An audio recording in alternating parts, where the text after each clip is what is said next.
Oke, assalamualaikum warahmatullahi wabarakatuh. Selamat datang di video kedua Sigdes Challenge List Building, membangun database dan komunitas loyal dalam bisnis Anda.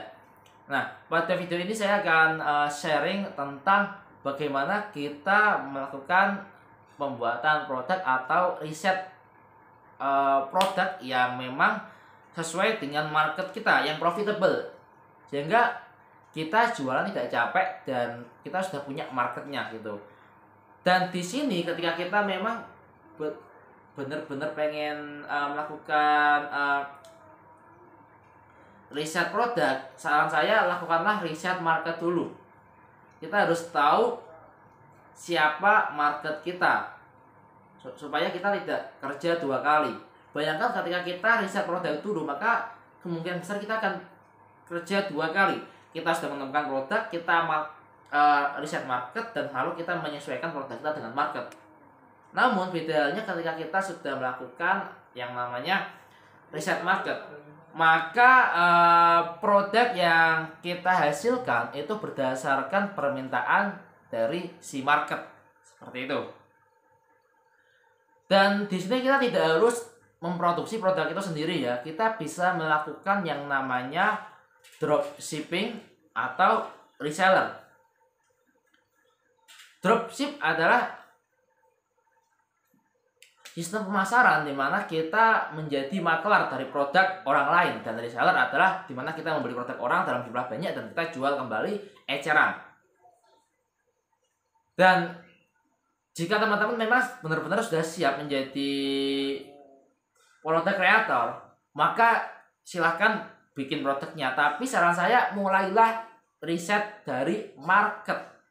Nah, ada beberapa cara untuk melakukan riset market. Yang pertama yaitu kita bisa menggunakan Google Trend. Kita bisa tahu berapa pencarian dalam 1 bulan, dalam 1 tahun terakhir ini, bahkan dalam 2 tahun. Di situ lengkap, ada grafiknya dan ada datanya yang benar-benar valid. Nah, itu di Google Trend. Lalu lanjut yaitu ketika teman-teman menentukan produk, saran saya ikuti passion.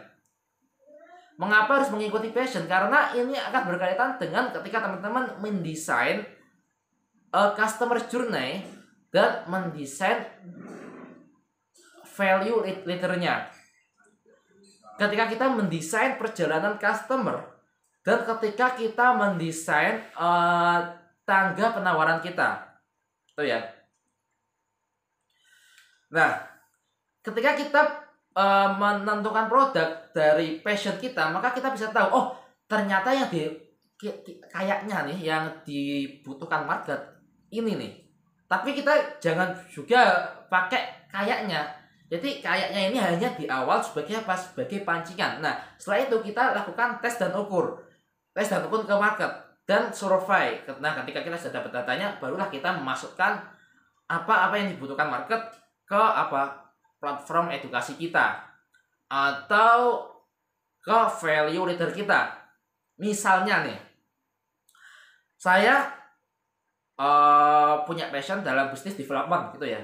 Nah, maka di situ saya bisa mendesain customer journey supaya orang itu yang awalnya nggak suka bisnis menjadi suka bisnis, dan dari suka bisnis bisa mau untuk melek bisnis dan belajar lebih dalam bisnis. Dan setelah belajar bagaimana dia bisa mengembangkan bisnisnya hingga dia bisa naik kelas gitu. Nah, maka di sini saya bisa mendesain value leader-nya atau tangga penawarannya itu rapi gitu. Oh, setelah dia mengambil produk ini, maka saya akan tawarin produk ini dan seterusnya. Nah, ini fungsinya jika kita mau bisnis mengikuti passion kita. Dan harus kita catat, tidak semua passion kita itu profitable. Maka dari itu, jika memang benar-benar passion kita tidak bisa profitable dan tidak bisa go digital, saran saya silahkan ganti. Jika teman-teman memang serius ingin go digital dan mendapatkan profit yang besar. Tapi kalau teman-teman pengennya ya udahlah,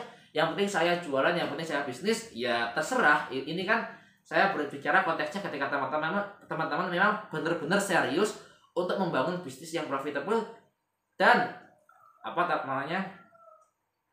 dan bisa diterima market seperti itu. Nah, lalu selanjutnya yaitu temukan problem yang ada di market gitu.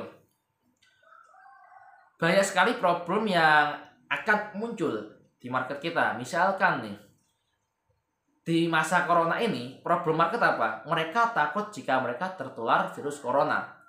Maka kita bisa mencari produk atau menyediakan solusi dengan produk kita yang terkait dengan itu. Gitu ya, paham ya? Jadi saya ambil contoh yang paling mudah aja seperti itu. Dan jika produk lain gimana? Silahkan menyesuaikan. Intinya apa? Ketika market punya problem, maka siapkan produknya. Siapkan solusi dengan produknya. Dan kita ketika menjual ke dia, jangan menjual produknya, tapi jualah solusi dari permasalahan mereka. Sehingga mereka itu merasa, wah, dia datang ke saya dengan memberikan solusi, bukan dengan menjuali. Maka di sini kita harus bisa mengubah copywritingnya. Nah, ini teman-teman bisa belajar dalam apa? Dalam kelas jago nulis iklan, gitu ya. Nah, untuk kelasnya bisa teman-teman nanti komen di kolom komentar atau hubungi nomor HP yang tertera di bawah ini. Bisa juga teman-teman belajar di buku isi copywriting seperti itu, sehingga kita bisa tahu dan bisa mengotak-atik copywriting kita tersebut. Lanjut, yaitu analisis kompetitor. Kita harus analisis juga kompetitor ini supaya kita bisa bersaing. Misalnya nih, kita bisnis di produk edukasi bisnis misalnya seperti itu ya. Nah, kita analisis di kompetitor kita, mereka menggunakan apa? Mungkin kompetitor kita sudah menggunakan website, sudah menggunakan FB Ads, sudah menggunakan apalagi TikTok gitu ya.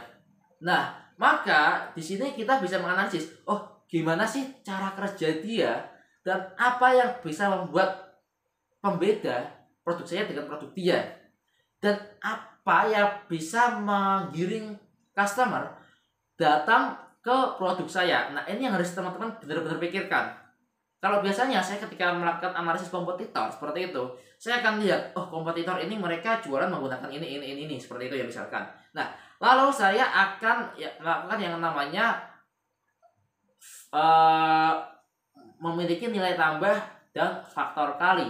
Ini yang sangat vital, gitu ya.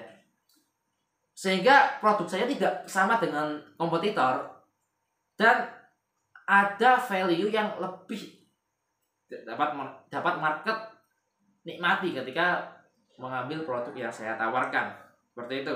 Nah, ini yang vital. Dan sebenarnya teman-teman juga bisa tambahkan juga dengan menambahkan media yang lain, atau mungkin ketika kompetitor menggunakan media itu, kita menggunakan media lain yang kita tidak harus berkompetisi dalam satu media, tapi kita berkompetisi dengan media yang lain, sehingga kita punya market yang berbeda dengan dia. Karena gini, ketika dia misalkan promosi dengan IG atau dengan Facebook, lalu kita promosi menggunakan Telegram dan CEO, nah ini sudah jelas-jelas banget market kita berbeda dan kita tidak akan berkompetisi. Nah, ini yang mungkin teman-teman bisa pikirkan ulang lagi, seperti itu. Misalkan nih, kok teman-teman kompetitor teman-teman menggunakan Facebook gitu ya untuk menjaring database. Nah, ketika teman-teman bisa membesarkan TikTok untuk bisnis dan bisa menjadi database dari TikTok, maka itu menjadi nilai tambah buat teman-teman karena tidak punya pesaing di situ. Dan teman-teman akan menjadi the king di TikTok untuk menyebar lead magnet itu. Nah, ini yang harus teman-teman pikirkan. Lalu, adakah pengiklan di market Anda? Gitu. Semakin banyak pengiklan untuk produk Anda atau untuk produk yang Anda tawarkan, itu artinya produk itu laris. Karena tidak mungkin orang beriklan kalau produknya tidak laris. Nah, itu harus teman-teman juga pertimbangkan. Ketika pengiklannya sedikit, maka teman-teman harus siap-siap mengedukasi. Semakin banyak yang iklan, maka pasti market sudah teredukasi dengan baik. Itu ya. Dan mungkin saya cukupkan sampai sini video ini. Jika teman-teman pengen belajar lebih banyak tentang riset market, riset produk, dan lain-lain, bisa langsung hubungi nomor di bawah ini untuk apa? Untuk mendapatkan buku List Building Black Book atau ikut kursus online List Building Mastery. Di situ akan dibahas lengkap bagaimana cara kita riset produk dan riset market seperti itu. Oke, terima kasih. Wassalamualaikum warahmatullahi wabarakatuh.